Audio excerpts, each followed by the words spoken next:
அனைத்து எம்எல்ஏக்களுக்கும் கார் வழங்கப்படும் என்ற முதலமைச்சரின் அறிவிப்பு தமிழகம் முழுவதும் பேசுபொருளாக மாறியுள்ளது.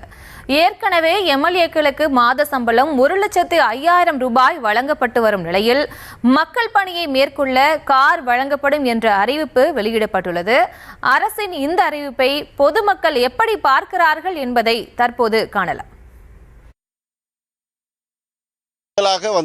ஆட்சி பொறுப்பெடுத்த உடனே சொல்லப்பட்ட விஷயம், நிதிநிலை அறிக்கை ரொம்ப மோசமாக இருக்குது. கிட்டத்தட்ட அவங்க சொன்னது கஜானா காலி, நாங்கள் என்ன பண்ண போகிறோன்னு தெரியல, ஆனாலும் ஏதாவது முயற்சி பண்ணுவோம் அப்படின்னு சொன்னாங்க. இது பொதுமக்களிடையே பார்த்திங்கன்னா எப்படி இவங்க ஆட்சியை நடத்த போகிறாங்க, எப்படி நிதிநிலையை ஒன்றுமே இல்லாமல் என்ன செய்ய போகிறாங்கன்ற ஒரு சூழ்நிலை இருந்துச்சு. வெள்ளை அறிக்கை விட்டாங்க, நிதிநிலை அறிக்கையும் தாக்கல் பண்ணப்பட்டது. அதுலேயும் பார்த்திங்கன்னா நிறைய துறைகளுக்கு அதில் குறைவாக தான் நிதி அறிவிச்சிருக்கிறாங்க. இப்படிப்பட்ட சூழ்நிலையில் இந்த மாதிரியான அறிவிப்பு, அது மாதம் ஊதியம் வழங்குவது கிட்டத்தட்ட இதுவே ஒரு 1,00,000 ரூபா கேஷாக வந்துடும். அதுக்கப்புறம் எல்லாருக்கும் ஒரு காரு அப்படின்றது பார்த்திங்கன்னா இது எப்படி பார்க்கறது? நிதிநிலை அறிக்கை சரியில்லைன்ற நேரத்தில் இன்னொரு கூடுதல் சுமையை சுமக்கக்கூடிய சூழ்நிலை வந்துடுது. அமைச்சர் சிஎம் சார் விஜய் கொடுத்திருக்கிற ஒரு முதல் அறிக்கை ரொம்ப வரவேற்கத்தக்கதாக இருக்குது. அவர் எம்எல்ஏங்களுக்கெல்லாம் கார் கொடுக்குறேன்னு சொன்னது ரொம்ப சந்தோஷமான விஷயமா இருக்கு. தொகுதி மக்களை போய் நடந்து போய் பார்த்து ஒவ்வொரு வீடா குறைக்க கேட்க முடியாது. எல்லாரையும் கார்ல போய் பார்த்து அவங்கள வீட்டுக்குள்ள வீடு வீடா போய் தேடி நின்று ஒரே இடத்துல நின்று எல்லாரோட குறைங்களையும் கேட்டு அறிஞ்சு அந்தந்த வார்டு எம்எல்ஏக்கள் அனைத்து பேரும் அவங்களோட குறைங்களை கேட்டு அந்தந்த தீர்வு கொடுத்தாதான் முதலமைச்சராக இருக்கிறவர் அதை தீர்த்து வைப்பாரு. அவர் தீர்த்து வைக்கத்தான் மக்கள் எல்லாருமே நன்மை அடைவாங்க. இது எவ்வளவு பெரிய நன்மையான விஷயம்ன்றது எல்லா மக்களும் இனிமே உணர்வாங்க. வரவேற்கக்கூடியதாக தான் இருக்குது. ஏன்னா எம்எல்ஏக்கெல்லாம் கார் கொடுக்குறேன்னு இருக்காரு. ஏன்னா எல்லாரும் இப்போ நடந்து போய் பார்க்குற மாதிரி இருக்கும், ஒவ்வொரு இடத்துல போக முடியாது. அதனால் காரு கொடுத்துருக்கனால கொஞ்சம் எல்லாரும் பக்கத்தில் போய் பார்க்கலாம், மக்களை சந்திக்கிறது கொஞ்சம் சௌகரியமாக இருக்கும். வரவேற்கக்கூடிய விஷயம்தான் அதுக்கு. அதை கரெக்டான முறையில் செயல்படுத்தினா இன்னும் வரவேற்கலாம். 234 காருங்கிறது கொஞ்சம் இந்த நேரத்தில் கொஞ்சம் அதிகப்படியான செலவு தான் அது உங்களுக்கு. ஏன்னா நிதி பற்றாக்குறைங்கிறாங்க, அதுங்கிறாங்க. இப்போ எம்எல்ஏக்கே 234 கார் வாங்கினா எங்கே போய் செலவு நிற்கும்? அதெல்லாம் கொஞ்சம் அவாய்ட் பண்ணால் நல்லது. எம்எல்ஏ கொடுக்குறது அவாய்ட் பண்ணணும். ஏன்னா அவங்களுக்கு சம்பளம் 1,00,000 மேலே கொடுக்குறாங்க. அந்த 1,00,000ங்கிறதே அவங்களுக்கு அதிகம் டிஏ கொடுக்குறாங்க. தமிழ்நாடு சட்டமன்றத்தில் 110 விதியின் கீழ் சட்டமன்ற உறுப்பினர்களுக்கு போக்குவரத்து காருக்கான 75 ரூபாய் டிஏ என்பது இன்றைக்கு அறிவிக்கப்பட்டிருக்கிறது. 110 விதியின் கீழ் அறிவிக்கப்பட்டிருக்கிறது. இந்த அறிவிப்பு வரவேற்கக்கூடிய விஷயம்.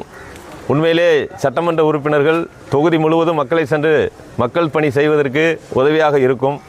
ஆனபோதும் மற்ற மாநிலங்களை விட சட்டமன்ற உறுப்பினர்களுக்கு சம்பளங்கள் இதர சலுகைகள் வழங்கப்படுவது வரவேற்கக்கூடிய விஷயம். மக்களை சந்திக்கிறது, மக்களுக்கான பணியை, மக்களுக்கான அடிப்படை தேவைகளை பூர்த்தி செய்வதற்கான வேலை திட்டங்களை உருவாக்குறதுக்கு இயங்குவதற்கு இப்போ இருக்கிற கால சூழலில் வாகனமே அடிப்படை தேவையாகுது. அந்த அடிப்படை தேவையை புரிந்து கொண்டிருக்கிற முதலமைச்சராக நாங்கள் பார்க்குறோம். ஒரு மக்களுக்கான பிரதிநிதி அவர் செல்வதற்கான வாகனமே இல்லை என்று ஒரு பிரதிநிதி சொல்கிறாங்க. காட்டுமன்னார் கோயில் சட்டமன்ற உறுப்பினர் ஜோதிமணி அவர்கள் சொன்ன அந்த ஒரே ஒரு சொல்லுக்காக ஒட்டுமொத்த 234 தொகுதியில் உள்ள சட்டமன்ற உறுப்பினர் அனைவருக்குமே வாகனத்தோடு கூடிய 75,000 அலவுன்ஸு, அதுவும் இல்லாமல் அவங்களுடைய அலுவலகத்துக்கு தேவையா ஒரு ஆஃபீஸ் பாய்க்கு அவருக்கு 25,000 சம்பளம். இதை நினச்சே பார்க்க முடியல. ஒவ்வொரு எம்எல்ஏ இன்னைக்கு எம்எல்ஏ அடித்தட்டத்தில் வந்திருக்காங்க.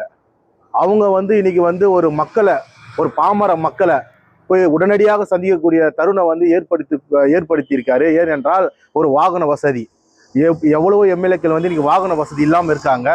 அவங்க உடனடியாக மக்கள் கோரிக்கையை ஏற்று அந்த பிரச்சனையை காண வேண்டும் போனால் அவங்களுக்கு வாகன வசதி இல்லை, லேட் ஆகுது.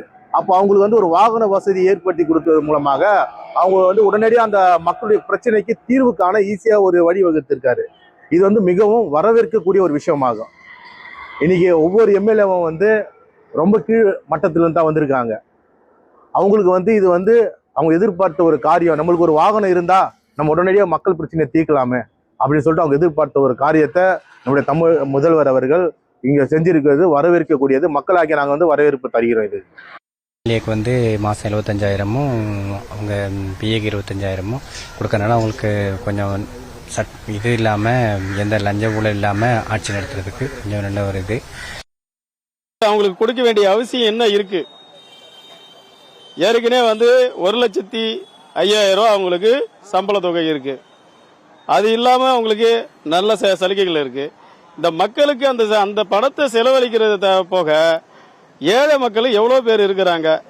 அவங்களுக்கு வீடு வசதிகள் இல்லாம இருக்கிறாங்க. வீடு கட்டு தினந்தோறும் மாவட்ட ஆட்சியரிடம் கேட்டுக்கொண்டு இருக்காங்க. அவங்களுக்கு வீடு கட்டுவதற்கு கூடுதலாக கொடுத்தா கொஞ்சம் தரமாக வீடு கட்டுவார்கள். ரெண்டாவது படிப்பு செலவு, அதை கல்வி, அந்த பசங்களுக்கு கல்வியில ஒரு நவீன கல்வி இதெல்லாம் வாங்கி போட்டோம்னா லேப்டாப் அது இதெல்லாம் வாங்கி கொடுத்தா கம்ப்யூட்டர் நல்ல கல்வி இருக்கும் பசங்களுக்கு. அதுபோல அதனுடைய உபயோகப்படுத்தலாமே. 234 தொகுதியிலேயே இந்த 234 தொகுதி எம்எல்ஏவுக்கும் இவ்வளவு பணத்தை செலவழிக்கிறோம்னா எத்தனை கோடி செலவாகுது? இதெல்லாம் தேவையில்லை. ஒதுக்கியிருக்காங்க. இந்த நிதி தேவையில்லாத ஒன்று. ஏற்கனவே அவங்க சம்பளம், எம்எல்ஏ சம்பளம் அவங்கள நிர்ணயம் பண்ணி அதிகமாக சம்பளம் நிதி ஒதுக்கீடு பண்ணி சம்பளம் வாங்கின்னு இருக்கிறாங்க. இந்த திட்டம் அவங்க காரு டீசல் செலவு, பராமரிப்பு செலவு, போக்குவரத்துக்கு பணம் ஒதுக்கீடு செய்கிறது. இது தேவையில்லாத ஒரு வீண் செலவு. மக்கள் வரி பணத்தை கணக்கு காட்டி விரயம் பண்ணுறதுக்கு ஏற்கனவே இந்த ஆட்சியாளர் பண்ண தப்பே தான் இவங்க பண்ணுறாங்களே தவிர இது தேவையில்லாத ஒரு செலவு. இது நிதி ஒதுக்கீடு மக்கள் வரி பணத்தை விரயமாக்கும் வேலைக்கு நீராகிவிடும். நகராட்சியில் இருக்கக்கூடிய நகரமன்ற தலைவராக தேர்ந்தெடுக்கப்பட்டவங்களுக்கு நகராட்சி நிர்வாகம் தனி ஜீப்பு, தனி டிரைவர் கொடுத்துருக்காங்க. ஒரு சட்டமன்ற உறுப்பினருக்கு இது கொடுக்கறது வரவேற்க வேண்டிய விஷயம்தான். வரவேற்கிறோம். ஆமாம், நகராட்சிக்கு கொடுத்துருக்காங்கல்ல. நகராட்சி கிட்டத்தட்ட ஒரு 4 சட்டமன்ற தொகுதியை உள்ளடக்கிய ஒரு சட்டமன்ற தொகுதியில் 4 நகராட்சி உள்ளடக்கிய ஒரு சேர்மனுக்கே ஒரு ஜீப்பு, டிரைவர் இதெல்லாம் கொடுக்கும்போது ஏன் சட்டமன்ற உறுப்பினர் அவர் மக்கள் பணி செய்கிறவர் தானே. அவர் அப்போ எப்படி மற்ற வேலைகள்லாம் பார்க்க முடியும்? அவங்களுக்கு கார் கொடுக்குற மாதிரியே எங்களுக்கு விவசாயிகள்லாம் தண்ணி இல்லாமல் ரொம்ப மிகுந்த மன உளைச்சலில் இருக்கோம். நிறைய விவசாயிகள் சாகுற கண்டிஷனில் இருக்காங்க. டீசல் கூட ஓட்ட முடியாமல், ஒரு சிலருக்கு போர் இருக்குது, ஒரு சிலருக்கு போர் இல்லை. அப்படியே போர் இருந்தாலும் அதுக்கு டீசல் போட்டு ஒரு நாளைக்கு 20 லிட்டர் டீசல் ஓட்ட வேண்டியிருக்கு. அதனால் எங்களுக்கு விவசாயிகளுக்கு டீசல் மானியம் மாதிரி ஒரு நாளைக்கு எவ்வளோ சொல்லி கொடுத்தா அனௌன்ஸ் பண்ணால் ரொம்ப நல்லா சிறப்பானதாக இருக்கும். அதே மாதிரி எம்எல்ஏக்களுக்கு கார் கொடுத்ததுனால அவங்களுக்கு சுற்றுப்பயண விவரம் மக்களுக்கு தெரியப்படுத்தினா அந்தந்த தொகுதியில் யார் யார் எந்தெந்த கிராமங்களுக்கு போகிறான்னு சொன்னால் அந்தந்த கிராம மக்கள் அவங்கள போய் மீட் பண்ணி குறைபாடுகள் சொல்ல வசதியாக இருக்கும். எம்எல்ஏ ஆகும்போது அவங்களுக்கு அடிப்படையே கார் இருக்காது, பஸ் ஏற கூட காசு இருக்காது, ட்ரெயின் ஏற காசு இருக்காது, இதெல்லாம் இருக்குது. இது எம்பிக்களுக்கு ஃப்ளைட்டுக்கெல்லாம் டிக்கெட்டே கொடுக்குறாங்க, படிச்சளவுலாம் அதிகமாக கொடுக்குறாங்க. அது மாதிரி எம்எல்ஏகளுக்கு கார் கொடுக்குறத வரவேற்கிறோம். எம்எல்ஏக்கு நீ இதுக்கு ஏத்துற, அதுக்கு ஆட்சிக்கு வந்தேன்னு மக்களுக்கு செய்யத்தானே வந்தேன். 2000 ரூபாய் போடுறேன்ன, இன்னும் போடலை.